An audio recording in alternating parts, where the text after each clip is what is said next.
Here we go, ladies and gentlemen. Welcome to an exclusive next level webinar, The Fundamentals of Cryptocurrency. I'm your host, Adam Carswell, and joined by my amazing co-host, Fletcher Wheaton. Today, we're entering the mind of Johnny Colwill. Some may also know him as Poppy Seed. Definitely a next level backstory on this one, and we'll get to that here in a little bit. But first, Fletcher, Johnny, I just asked you before we hit record, Fletcher, but I'm going to ask you again. First, how are you feeling today, and what are you looking forward to learning? Thank you, Adam.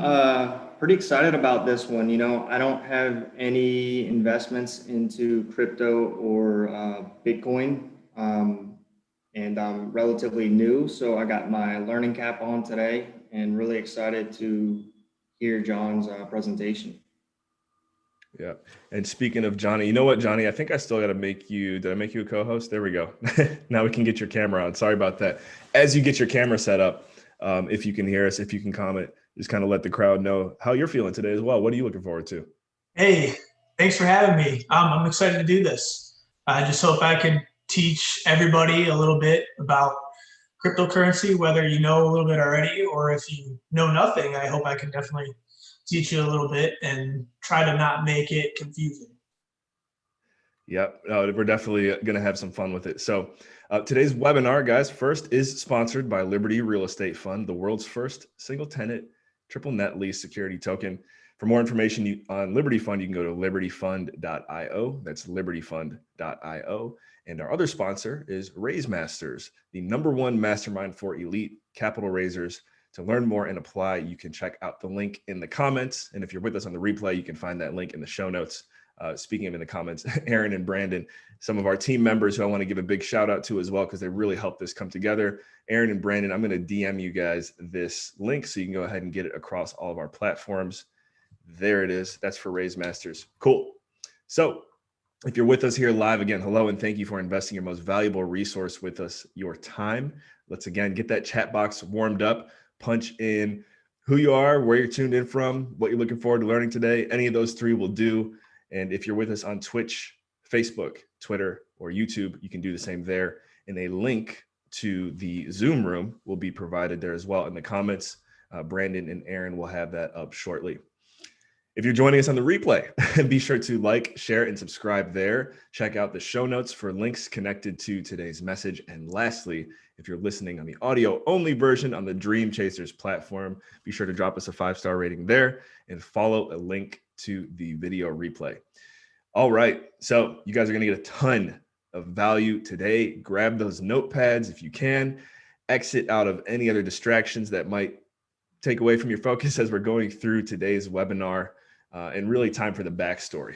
We're here to learn, but we're here to have some fun and figure out how the heck did this come together today too. So as you know, here at Next Level Webinars, we're on a mission to produce 52 webinars this year. I saw some names in the attendees right now too, that you guys have actually done some with us. So really happy to see you back here. And then as far as today, again, Fletcher and I have been really excited to learn more about cryptocurrency for a while. As I mentioned, thankfully about 4 years ago, I started going down this rabbit hole with Johnny here, who's going to present with us. And, it's just cool to see how back then, we were geeking out in 2017 about this, maybe you could even say 2018. And then after the buzz died off, I kind of just didn't stay as knowledgeable on the topic as Johnny has. He's continued to learn even through what some would call the bear market. So now he's kind of come back into a second cycle here and knows a ton about the industry that I don't. But thankfully, he's been able to guide me and give me some fantastic insights with my own crypto portfolio. And so if you guys are looking for someone who knows what the heck they're talking about, and I'd say most importantly is trustworthy, this is your guy. I mean, as you know, crypto is kind of like the wild, wild west, and it's almost like you don't know who to trust now. And so that's really why I want to get Johnny on here. He knows this stuff, been doing it for a while as far as the crypto existence is concerned. And yeah, that's kind of how we got to it here today. So Johnny, I do want you to fill in a little bit of the backstory here too. But before that, Fletcher, is there any other thoughts, comments, ideas that you had? No. I'm looking forward to getting this one rolling. Thank you. All right. So yeah, Johnny, did I miss any of the backstory there? Yeah, no. I think we pretty much covered it. But Adam was the one who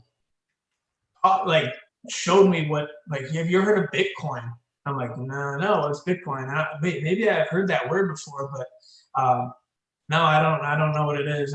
If I ever heard it, I don't remember. And he started talking to me about it, and I was just like, everything he was saying, I'm like, huh. And like, I just got into, like, the rest of that day, I was just like, I gotta figure out what this is. All night, I spent hours and hours, like the whole week, it was just down a rabbit hole trying to learn about what cryptocurrency is, how it works, the use cases for it, what's blockchain technology. All that stuff is what I'm going to cover today to explain to everybody else kind of the basics of all that. That's kind of the backstory. And that was, you told me about it in, like, I want to say it was like August or September of 2017. So it was just before the prices of everything started going crazy for the remainder of that year. So it was a really exciting time. Definitely learned a lot during that time, in the early times, ups and downs, but yeah, it's cool. It was really cool. Yeah, I forgot about that part. Now that you mentioned it, and the other thing funny too is, within our friend group, Johnny and I have known each other since we were 3-4 years old, and Brandon, who's here on the production team today, we've known Brandon for pretty much our whole lives too. So we got this big group of friends. We won't go into details, but basically, we've all joked for years about how Johnny is Leonardo DiCaprio, aka the Wolf on Wall Street. We call him Leonardo DiPaprio because I said his nickname is Poppy Seed. So it's really cool and fun to see how the jokes that we threw his way are actually pretty much turning into who he is, and in my opinion, even cooler and better than Wall Street. I mean, we won't go that way either, but I'm happy that Johnny's in crypto. It's a very exciting market and perfect time to be in it. So, all right, well, guys, get your questions ready as well as we make our way through this presentation. If you're in the Zoom room, you can drop those in the Q&A box. We will get to those. And then if you're on, again, Facebook, YouTube, Twitter, Twitch, if you got any comments, they will get moved over. If you have questions, we'll get them in there for the Q&A as well. Here we go. Give it up for John Colwill and the fundamentals of cryptocurrency. Johnny, the stage is yours. Thanks. So first I would say, while I try to get this screen share. Yeah, take your time. This is always I don't know if you, am I good to do this? Will it let me? Yep. Okay. This is everybody's favorite part of every webinar. There we go. Yeah, getting it set up. Okay. You're good to go. So yeah, first is thanks everybody for coming today. I hope I can teach everybody a little bit of something, like I already said. Cryptocurrency can be really complex, and I'm trying to simplify it as much as I can in this presentation. It's actually really hard to do. So bear with me as I go through the basics. So starting off, I want to just a backstory on just money in general. I want to start with the evolution of money and where it all started and how we got to where cryptocurrency is today. So first, way back in the day, we used something called a barter system, which I'm sure most everybody's familiar with, where we exchange different goods for of equal value. So someone would exchange wheat for some apples, or a cow for a chicken, and both those people would say, yes, this is of equal value, and trust each other with that. Eventually, we moved away from that and started using precious metals like gold and silver to exchange money. That seemed to be easier for everybody. And then eventually people even got sick of using that and carrying it around about a little over 100 years ago. And they're like, man, we wish we could get something else easier to haul around, like, and use. Like, people, it's hard to divide up a gold bar to pay for a loaf of bread or something, back in the day, say. So we moved away from putting our trust in something to declare this is the money value to someone. We decided to trust in this case, the government to issue us paper money in exchange for our precious metals, and that it would hold value. And if we wanted to get it back, we could pay them back with paper dollars and get that amount back in gold. So the government became a centralized authority over the money system in this case. And other centralized authorities today are like the banking systems that we use, like Chase Bank, for an example, they have full control over the money floating around your system and will give you the money when you need it, yada, yada, yada. But there's some issues with centralized authorities when it comes to money. And that's what I'll get to next. Whenever you give someone full control over the money system, you give them enormous power. And this could be a problem. It could lead to corruption. With great power comes corruption. People are corrupt with it. They could mismanage the money, lose it. You never know. I'm not saying that's the case most of the time, but it can happen. And they have full control, like I said, of the money.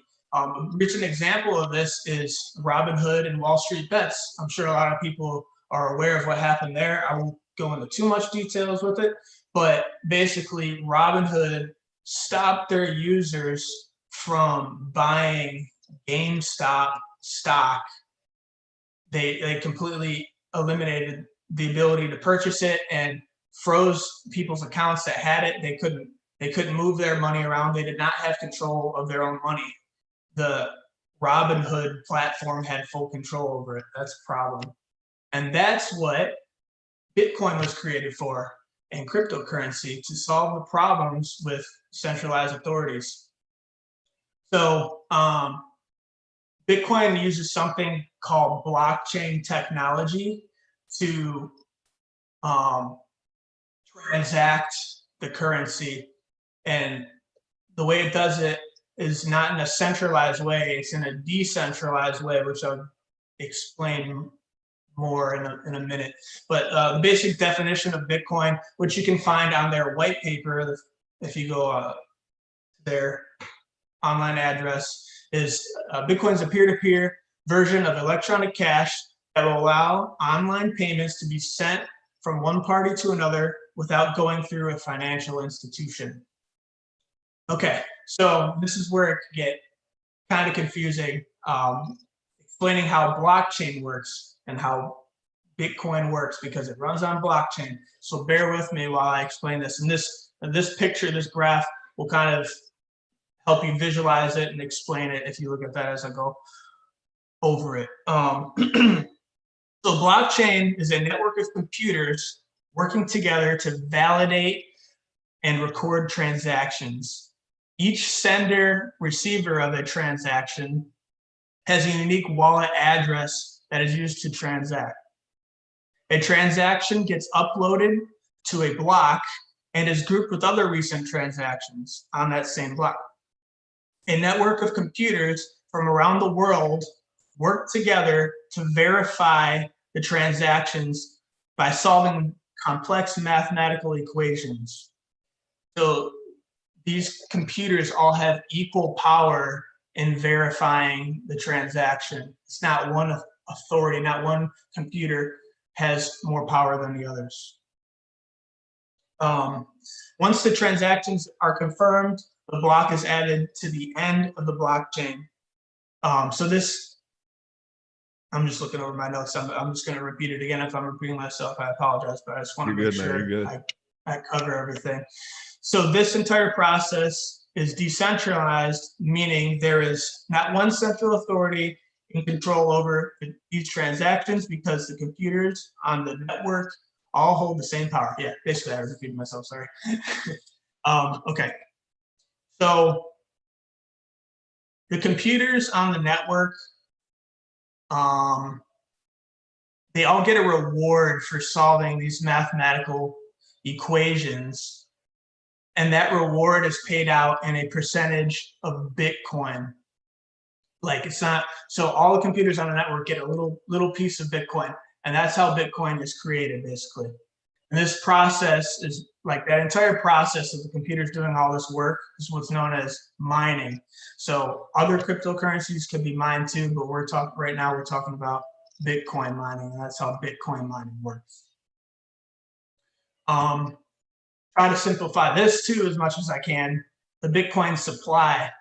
There will only ever be 21 million Bitcoin ever created. Right now, we already have 18 million Bitcoin. But it's going to take until the year 2140 to mine it all.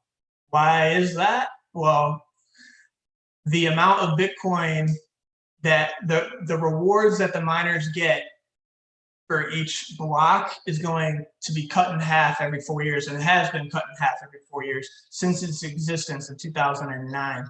So that's why it'll just be harder and harder to create more Bitcoin, which gets into the supply and demand of Bitcoin a little bit, and why the price has been growing exponentially lately. The Bitcoin halving just occurred in May of 2020, so it took Bitcoin always follows like the same cycles every 4 years. It's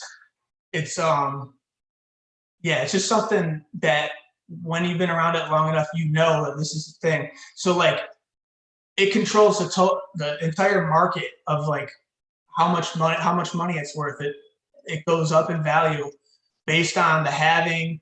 Right after the halving, the price skyrockets. We're seeing that already, and it happens for about a year, I'll say, and then followed by a bear market where the price goes down, and then the cycle just keeps repeating itself. So you can just assume that this is going to happen over and over again. So that's it for Bitcoin for now. I'm sure a lot of people are aware that there's more cryptocurrencies than just Bitcoin.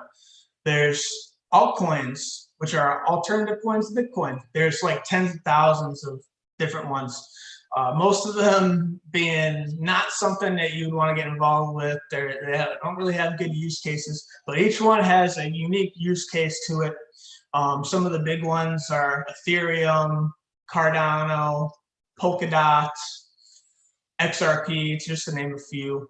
But a lot of these big ones use something called smart contracts, which, just to be put simply, the definition is a self-executing contract with the terms of the agreement between the buyer and seller being directly written into the lines of code. So say I wanted to buy a home from somebody, we could use a smart contract to exchange the home to each other. So when I pay you for the home, then I get the home. Like, you have to physically give it to me, and it's written on the blockchain to verify it, so not one person can say the other person didn't do what they're supposed to do. And decentralized finance has become a really big thing in the crypto space the last couple of years. This all gets really complex, but I'm trying to keep it as simple as I can for the sake of this presentation. Decentralized finance is finance which does not rely on central financial institutions like brokerages, exchanges, and banks to offer financial services. Instead, utilizes the smart contracts that we just talked about on blockchains. This is a big topic right now in cryptocurrency, probably the hottest thing right now. NFTs, also known as non-fungible tokens. They are a cryptographic token that represents something unique, has an individual characteristic that sets it apart. It's basically like digital artwork. So like a graphic designer could create a piece of art and it cannot be duplicated by anybody else because of it's on the blockchain and it verifies this is the original. So it works the same way. I want to compare this to like people collecting things like, say, sports cards, and how they hold value based on supply and demand. Like someone's Michael Jordan rookie card that's graded, and it's worth a lot of money because there's hardly any of them, and he's also the best player. Well, the same thing kind of goes for this kind of stuff. People like buying random stuff like this, which sometimes you could be like, I don't get it, but there's just like things out there for everyone. Everybody likes something. And this picture on the side is of the first NFT known as CryptoPunks, and these are just some of the faces you can purchase. It's like kind of known as the first thing, so they're worth a lot of money. Like I think some of these sell for like $100,000, which is absolutely outrageous to me, but to each their own. Okay, so why invest in cryptocurrency? Well, first, it's a hedge against inflation. I'm sure everybody's aware that the US dollar is continuing to be devalued because we keep printing more and more of it. So our purchasing power is going way down. This graph here just kind of shows the United States debt from 2009 being $10 million up to, well, I can't really see it on my screen because of the faces, but all the way up to about 28 million now. And obviously the pandemic has increased our national debt a ton. We're about to inject another $1.9 million. So, man, I would not want my money in US dollars. I would want to find another alternative to store my money, whether it be real estate or, in this case, cryptocurrency we're talking about, which has a finite supply. Like Bitcoin, like I said earlier, only 21 million will ever be created. That's the supply limit. So it's not going to keep increasing. The value is going to keep going up. Cryptocurrency allows for decentralization. No one can control it. Not one authority can control it. It's on the blockchain run by a network of computers. All these computers verify it. The only way it could ever be stopped is with, well, I won't even get into that right now. We're not nowhere near that ability right now with computer power for someone to hack into something like that. Transactions are transparent too when it comes to that. You can see, someone can go and view the transactions on the Bitcoin blockchain and see where money moved around. You can't necessarily see like who the person was and who they sent it to, but you can see the wallet addresses and know that money was being moved around. You control your own money with cryptocurrency. So the way we get cryptocurrency, the easiest way is to buy it through an online exchange. But you have the ability to take your cryptocurrency off the exchange and store it yourself on like an external hard drive. You can store it in a file on your computer. You can store it in a hard wallet, like almost like a USB type thing, flash drive type thing. You can store it on that and lock it up in a safe. You have physical ownership of your cryptocurrency.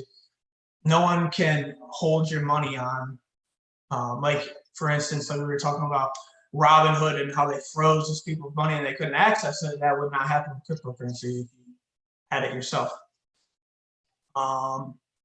There's opportunity to earn life-changing money. If anyone is aware of the price of Bitcoin, will say, you'll know that it has increased a ton lately. If you would have invested in Bitcoin about a year ago in March, the beginning of the pandemic, the price went all the way down to $3,900. And today it's trading around $50,000, give or take. The price fluctuates a lot, but I know it's right around $50,000. In 1 year, you could have made that much money. The other thing I want to say, I think I might have already covered this, but you don't have to buy an entire Bitcoin. You can buy a percentage of the Bitcoin, a decimal place of Bitcoin. You can purchase $5 of the Bitcoin. You don't have to buy a whole thing. You don't have to shell out $50,000. So it's there for everybody. If you just wanted to get a feel for how it works, you can buy $5. Other reasons why to invest in cryptocurrency.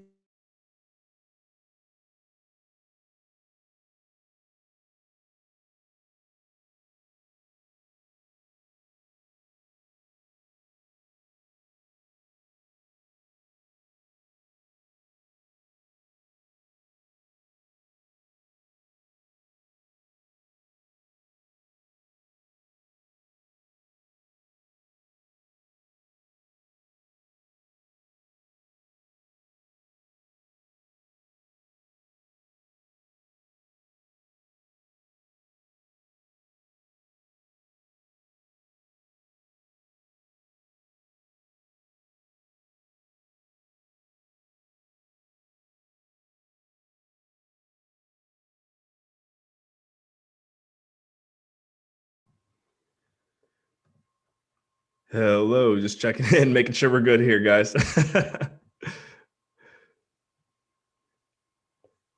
Can everybody see me and hear me? It looks like we had a technical issue. Am I accidentally speaking over Johnny? Let me know. Especially our guys, Fletcher here. I'm here, drop Johnny. All right, cool. Little intermission. Hey, this is the beauty of the internet, guys. We'll wait for Johnny to hop back on here. I saw some questions coming through though. And Fletcher, real quick, you can't see me. You can hear me right now? Yeah, I can definitely hear you. Cool. We'll say Aaron and Brandon also just keep an eye on the attendees list. If Johnny hops back in here, we might have to promote him back up. But yeah, I mean, in the meantime, we did, as I said, we had some questions coming through. I like what Adapia was saying too. I wish I could, I would try and answer that, but maybe we'll get to Johnny. Thoughts so far. I mean, I kind of like how Johnny was walking us through the evolution of money and showing how once things become centralized, that's when issues start to pop up. And that's really what ultimately creates an opportunity like what we're seeing right now with cryptocurrency is.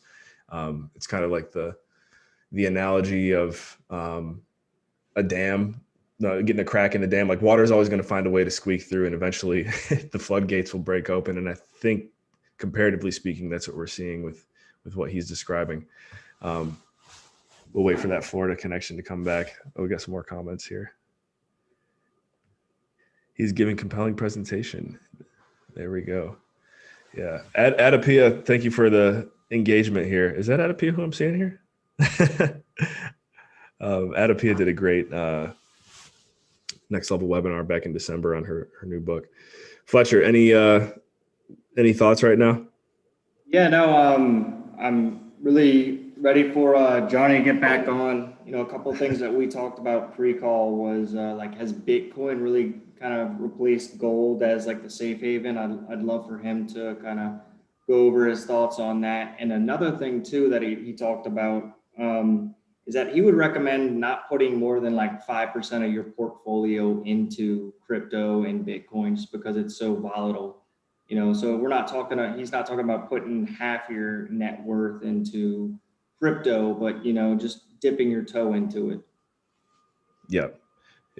I'm going to see if we can get him to call in. I know that's always an option. And I know Zoom actually, for what it's worth, Zoom has been having issues recently. I've been attending a lot of workshops this week, and there was a situation just like what we're experiencing now. So I guess what I'm saying is it might not be his fault. Might have something going on here with Zoom. One moment as I find that call in number.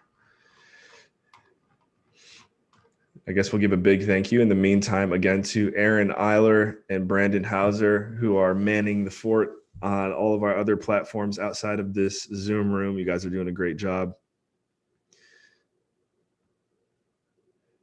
Johnny, let's see. Okay, so yeah, his computer had an issue. Let me shoot him this call in number.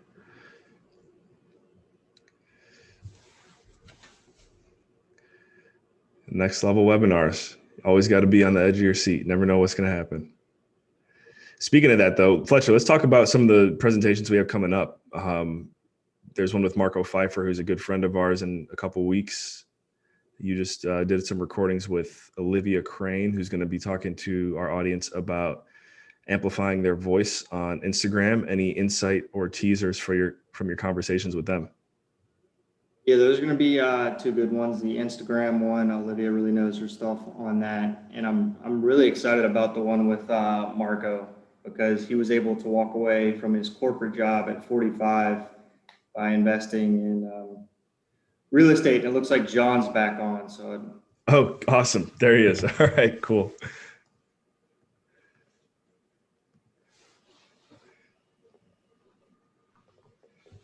There we go. He's back. Oh. So my power went out. It flickered and just shut everything down. I apologize. I can't believe that just happened. No worries. You're still at the end of the day, you're still living in Florida, which should be a pretty, got to be good. So, geez. Yeah. So what you guys talk about? Go ahead and hop back in. We got about like 10 minutes left if you have that for the presentation. Then we're going to go to Q&A. Yeah, I have a little more I wanted to go over. I guess I'll just share my screen. All right. All right. Where did we leave off? We're right here. Okay, so I was starting to talk about other reasons to invest in cryptocurrency. Big institutions are putting their money into it, putting it on their balance sheet. The biggest being Tesla and Elon Musk. You can see over here on this graph I put on the slideshow. It shows some of the largest Bitcoin holdings of publicly traded companies. MicroStrategy being the biggest amount of holding, Tesla number 2. Another one, big company is Square. CEO of Square, Jack Dorsey, I believe is his name, who is also the CEO of Twitter. So some big money getting into cryptocurrency. And lastly, we're still early. I would say that like where we are in cryptocurrency is like, compare it to 2002 with the internet, and like think about all these internet companies and where they were in 2002 versus where they are now. And that's where we're going with cryptocurrency. Okay, so where to invest in cryptocurrency? There's a lot of places to invest in cryptocurrency, but the biggest, I would say that I think it's the biggest, and it's very easy to use, really good for beginners, is Coinbase. Coinbase.com, go on there. It's easy to sign up, easy to use, very secure, 2-factor authentication. They have almost all the top cryptocurrencies on there. It's all the big ones that you would ever need, especially if you're a beginner. Bitcoin, Etherium, they don't have Cardano, that's the one that they don't have, but Litecoin, Bitcoin Cash, all of them. So if anyone hasn't signed up and would need help signing up, they can contact me. I'd be more than willing to help them sign up on either of these. Yeah, the next one is Blockify. Blockify is a little tiny bit more advanced, but it's still super easy to use, easy to sign up, same thing, secure. But the cool thing with Blockify is you can earn interest on your crypto. So if you move your Bitcoin over to Blockify, it's kind of like a glorified savings account for it, and you earn 6% interest a year on it. Super cool. So that's on top of like the Bitcoin price moving. You can also accumulate 6% more Bitcoin a year and have your money work for you and stuff. The other example I give here, which is an important one that I want to go over, is USDC, which stands for a United States dollar coin. That one is also on Coinbase. It's on Blockify, as I have listed here. It mimics the US dollar completely. So to create one USDC coin, you need $1 behind it. And you can earn 8.6% interest on like $1. So imagine having that as your savings account instead of using the savings accounts the bank offer, which you lose money on nowadays. So yeah, that's why like Blockify is a really cool thing. And the way that they're able to pay you out interest on your cryptocurrency is because they also issue loans. Like people can take out loans on their cryptocurrency and money on here, so that the interest that those people pay for the interest that they pay you because they're using your money to issue loans. So that being said, that is the end of my presentation. Sorry for the technical difficulties, and I'll be happy to answer any questions, as I understand this is a complex thing to go over. Thanks. Thank you, Johnny. And if you could just go ahead and, yep, there you go. Cool. Got it. So, all right, guys, here we go. Q&A. Again, if you're with us on any platform besides the Zoom room, you can go ahead and type your questions in the comments there, and someone on our team will get it over to the Zoom side.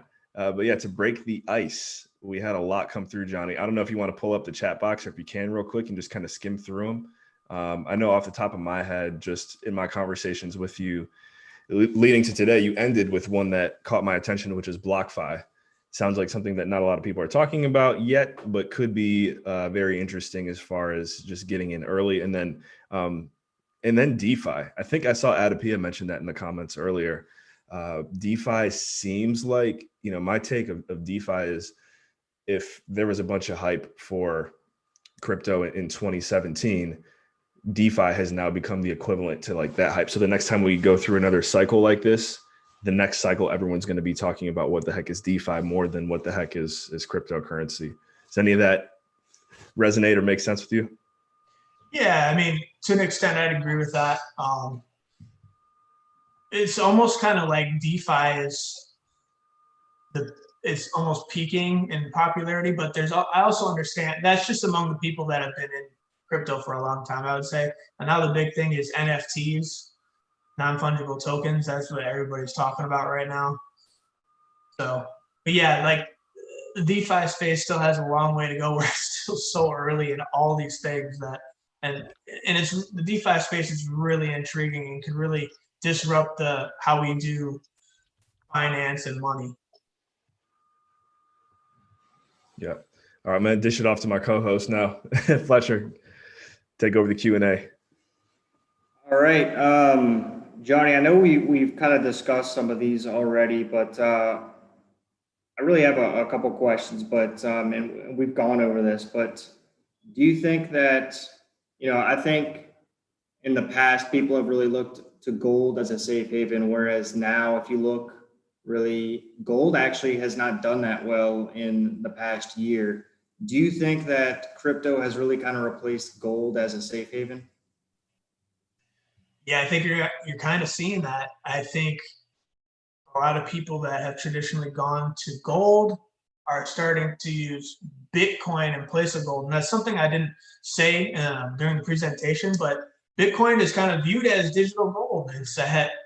People use gold as a hedge against inflation, and that's what people are starting to use Bitcoin for. So I think it'll completely replace gold? No, I do not.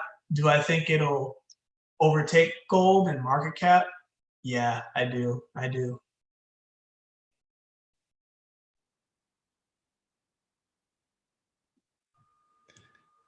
You got it, Fletch. Nice. You want me to jump into some of these? I know. Yeah, we got some good again, guys. Go ahead and use that Q&A box. Punch them in there. We got some good questions coming through already.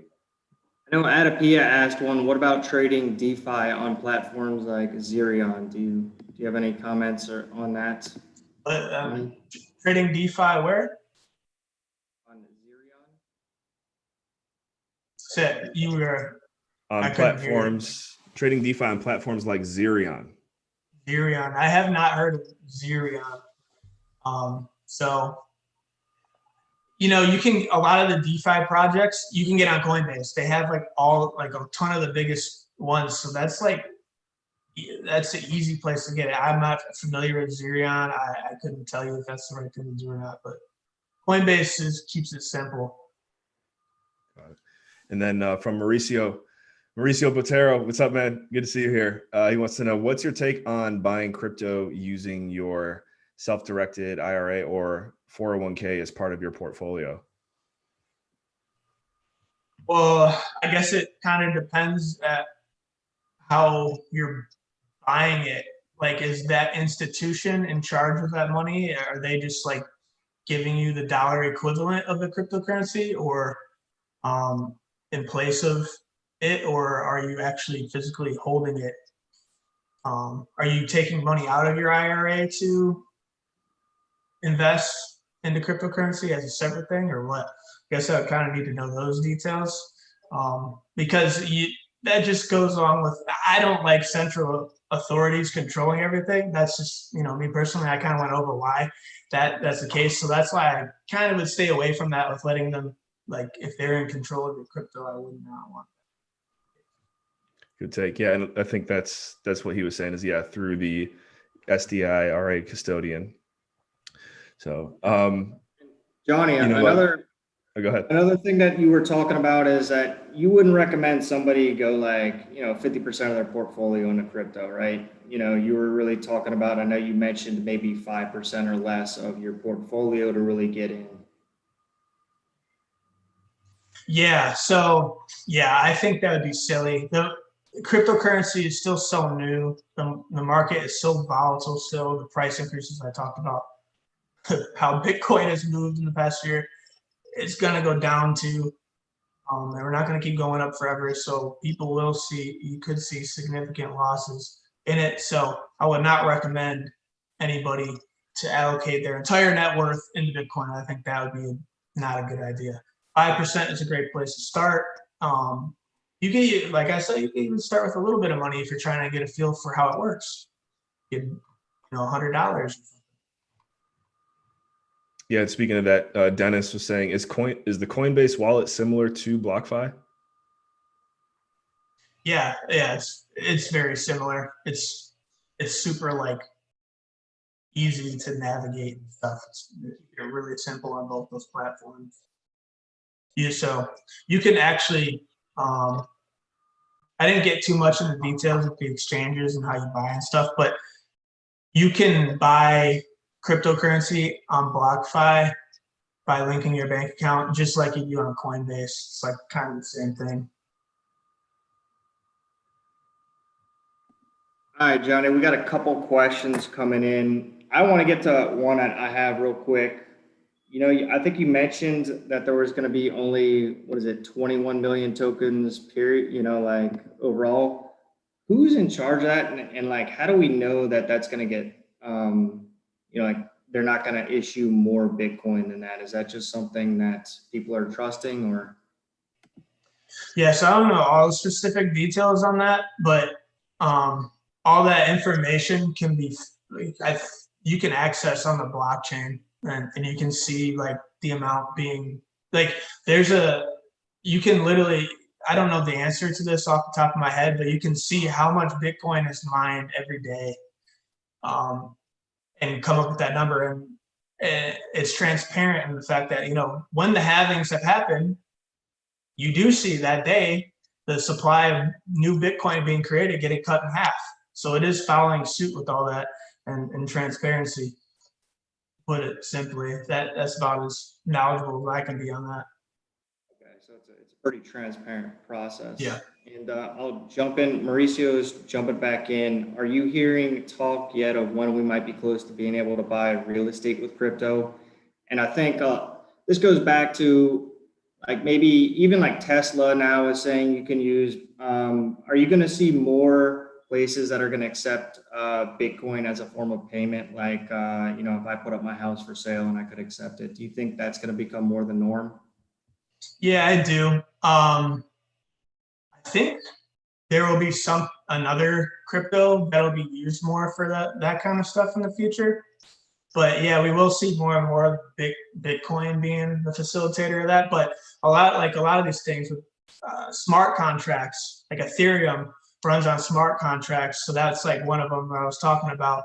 When people transact things like that, like buying homes and stuff, it'll be probably utilized on those blockchain chains. So you'll be exchanging that crypto, I would assume. Nice. This one's going to put a smile on your face. And well, actually first, so Adapia was clarifying. So Zerion is for trading Ethereum based projects. So they aren't on Coinbase. As far as she could see, there seems to be endless coins and DeFi projects. And so Josh Sell wants to know what makes BlockFi able to compound interest on your BTC while others may not. Is there a downside? Yeah, so I kind of went over that. Josh, what's up, man? Yeah, so BlockFi also issues out loans to people. So they'll use the people's money that they're storing on there to issue out loans to other people, and those people pay interest on those loans that is higher than the amount of interest they're paying out you to hold it in there. So they make money and they are able to pay you money. That's how that works. Does that make sense? Am I explaining that properly? I say so.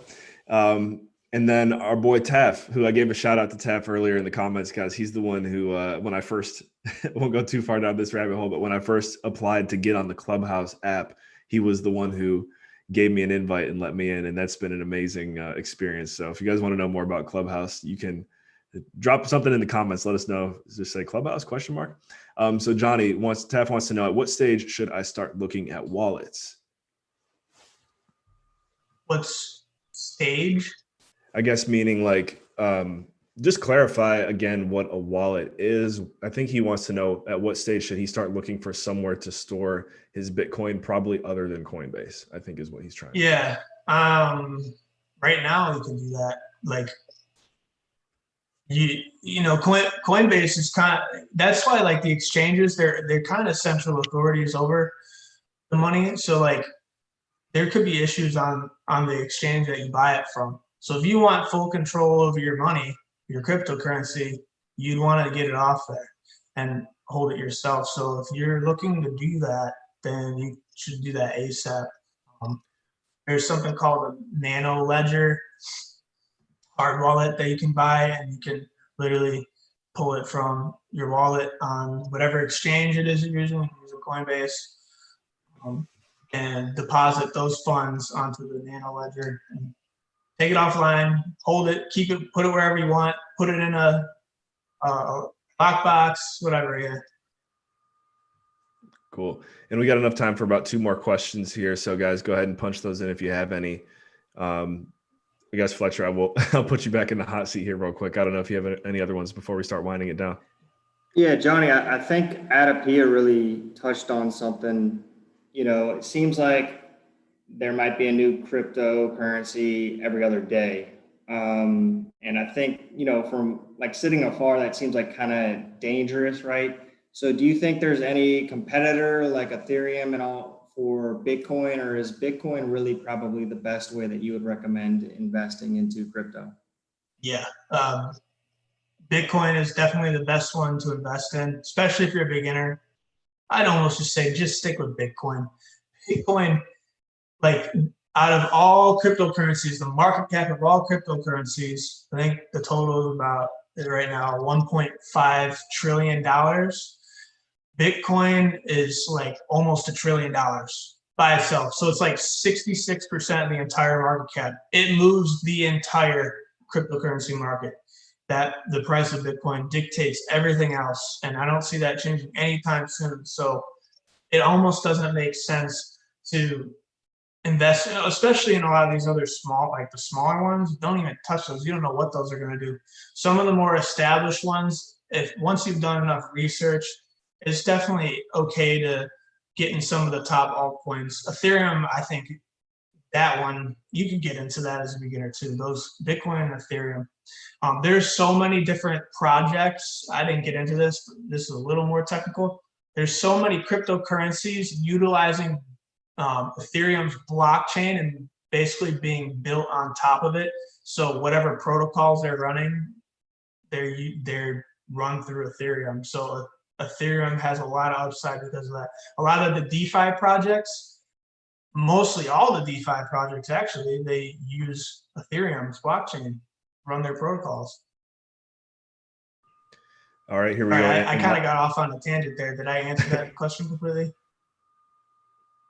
Yeah, give a thumbs up. All right, and last one here to close it out. Talking about Ethereum, there's a lot of other coins similar to Ethereum now that we're seeing that other coins are basically being built on top of them, and it seems like some of these other Ethereum competitors might be better because it's more affordable, from what you were saying, to build on their platform.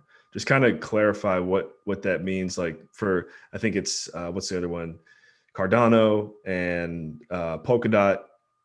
Somehow I don't know the details either. Somehow they're similar to Ethereum, but people are gravitating towards them because they're not quite as expensive. I think you said gas fees. Is that right?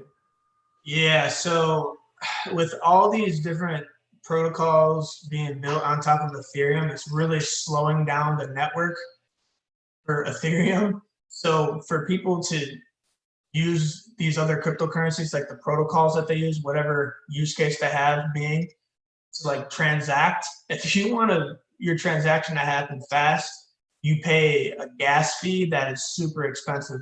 People are paying like a ton of money like for their gas fees, like transact these things, and it's really inefficient and just not good for people right now. So the other top competitors to Ethereum were honestly made to solve the issues that Ethereum is facing right now. Ethereum's trying to solve it themselves, but they are like 3 years out from solving it with what's called ETH 2.0. They've started using it, but it's not like they don't have it all, the system in place yet completely. And I don't really understand all those technicals with it. I just know it's going to take them a while to fully get everything running fast again.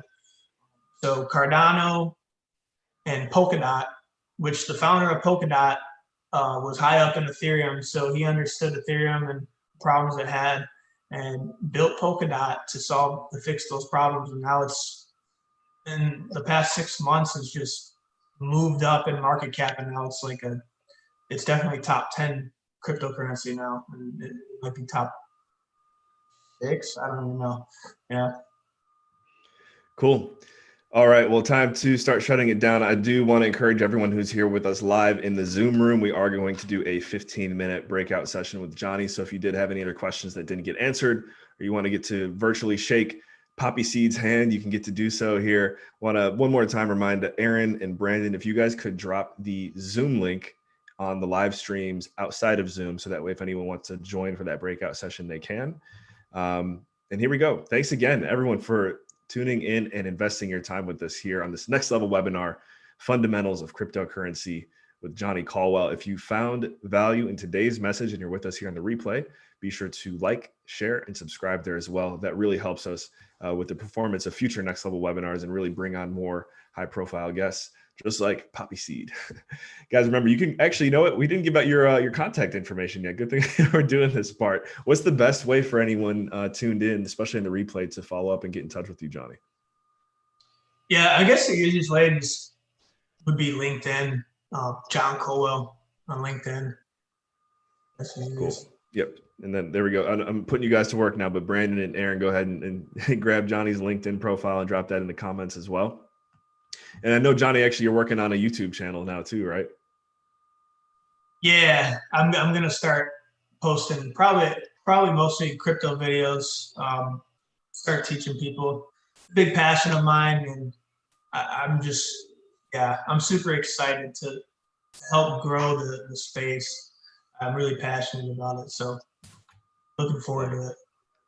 And want to give a quick shout out to our buddy Fletcher. Fletcher had to bounce because he's interviewing Marco Pfeiffer for his teaser interview for the webinar that Marco's doing on March 18th, guys. So stay tuned. That's going to be a fun one. Again, Marco's a CFO who quit his day job and is now financially free, working full-time in the world of real estate syndications and investing.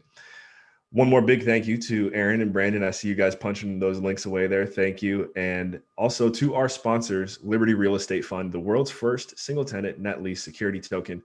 For more information on Liberty Fund, you can visit libertyfund.io.